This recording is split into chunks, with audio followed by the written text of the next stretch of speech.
ចាលើកទី1មកលើកទី2នេះអូនឃើញខុសប្លែកគ្នាបែបណាឃើញយ៉ាងអន់ស្នាមហើយអន់តសៃក្រហមថាជា50%ឈើតិចតិចហើយយ៉ាងភ្ញាក់ភ្ញាក់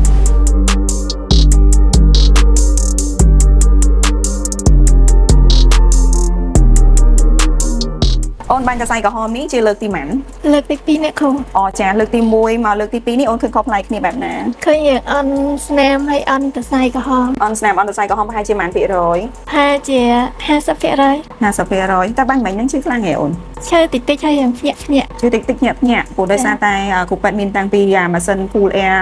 មកដាក់ Cryojet ដើម្បីឲ្យបាត់ឈឺណោះចាទៅចា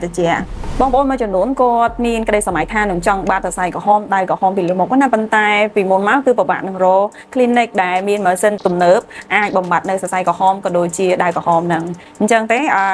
អាច check ជាមួយនឹងខាង Dr. Boo ដែលមាន Clarity 2ចាជាម៉ាស៊ីន Lutronic brand របស់ Lutronic ហើយពិសេសអស្ចារ្យមែនតើដែលអាចបំបត្តិសរសៃក្រហមក៏ដូចជាមុខក្រហមស្ដើងបែកសរសៃមកពីការដែលប្រើប្រាស់លេផលិតផលខុសឬក៏ដៃក្រហមពីកំណើតចាអញ្ចឹងបងប្អូនទាំងគ្នាដែលចង់បំបត្តិបញ្ហាបែបហ្នឹងអញ្ជើញមក Dr. Boo ហើយមើលរយៈពេលនេះទៀតណាចា